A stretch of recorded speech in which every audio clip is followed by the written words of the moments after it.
of this happen with their support, their advocacy, their knowledge, their expertise in preservation and historic preservation, which is huge.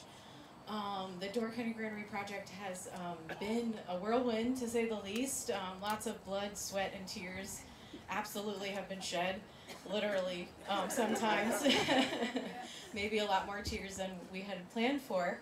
But we are super excited to share this agricultural heritage with you. This is one of the last remaining wooden grain elevators located on the Great Lakes. Really unique as a port grain elevator. The evolution of the west waterfront here has changed over time, where this grain elevator was actually built on a dock where the schooners would come up and retrieve the grain and ship it around the Great Lakes, in addition to the railway that would come up, which is what our addition pays homage to, that railroad spur. So many great people here on this board. I'll just mention Christy Weber, our founding president.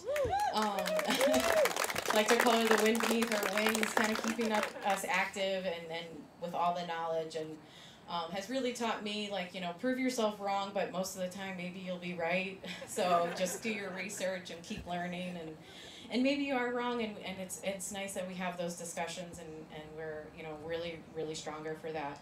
Kelly Avenson, Nikki Cafton, James Dahlman, our architect, sticking with us through all the years.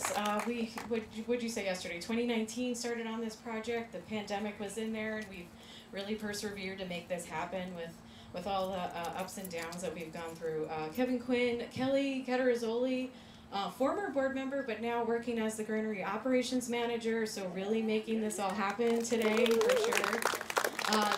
Deb Whitelaw-Gorski, Mark oh my gosh, he is with Greenfire, and we're still here on opening day, and I told him, I was like, why are you still here? But amazing. Greenfire has been working with us since for many years, since phase 1, putting this building back together, sticking with us through fundraising. Phil Biebel, one of our wonderful docents, please, if you can get a tour today. Phil is really shining. Stephanie Krupfel, Beth Renstrom, a former executive director of the Granary Project, really brought me on and taught me all the things.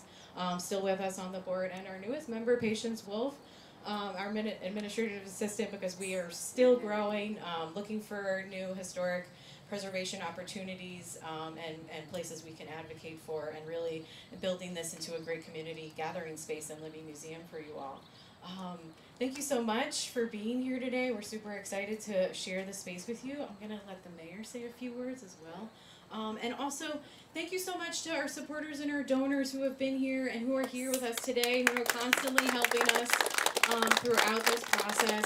We couldn't be here without you, including the USDA Rural Development, who really came in a couple years ago and really made this final phase, or phase 2 happen. There is more phases, so please talk to us. We have plans for the upper levels. Mr. Mayor. Thank you very much. Good morning, everybody. Good morning. First, congratulations to the Sturgeon Bay Historical Society on the restoration of the Tools and Brandeis Granary. It took an enormous amount of effort. I think Nicole described it better. Tears and so forth. To secure the site, raise the funds, carry out the restoration work. I think the final product is a beautiful building, and it will grace the West Waterfront for generations. Just a footnote that most people don't know, but your founding director and I graduated from the same high school, so we are Green Bay West Wildcats. Second, congratulations to Nicole on being named the interim executive director of the Sturgeon Bay Historical Society.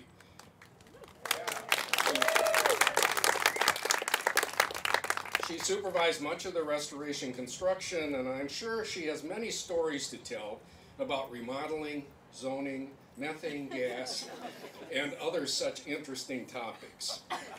There may be a novel there. And as many of you may know, in addition to her work on this project, Nicole has joined the Sturgeon Bay City Council as the alder for District 7 in Sturgeon Bay. Finally, putting my historical hat on, just a word or two about the historical significance of the granary. As many of you know, I am the president of the board of the National Railroad Museum in Green Bay, Wisconsin, and a railroad buff through and through. So granaries were like this, date back to 9600 BC, and this was a key, the granaries were a key in the development of agricultural industry in the U.S. Almost every issue of my monthly Trains magazine contains a historic photo of 19th and 20th century railroading that includes somewhere in the picture a granary. It's very remarkable, coast to coast. For Sturgeon Bay in the Door County, this granary is a historical marker of the rise of agriculture that attracted countless immigrants to this land. This granary and at least two others served the early settlers who farmed the county. Being able to buy, store, and sell grain was a key to the hardworking farmers of Door County. As a footnote, my great-grandfather immigrated to southern Door County, and he farmed 80 acres of land on Swamp Road in the town of Union. I always joke that he got here late, and so he got the land on Swamp Road. Finally, as many of you know, I'm a railroad buff, and granaries and railroads rose together in the Gilded Age of railroading in the late 19th and early 20th century. So while there isn't a track running to the granary, there was rail service here through the Anapian Western Railroad, and as many of you probably know, Door County was the last county to get railroad service and the first county to lose railroad service. And it was served by the Anapian Western Railroad. So for me, it serves as a memorial to the railroad, which unfortunately stopped service here in 1967. In conclusion, again, my congratulations to the Sturgeon Bay Historical Society and those who made the granary restoration possible.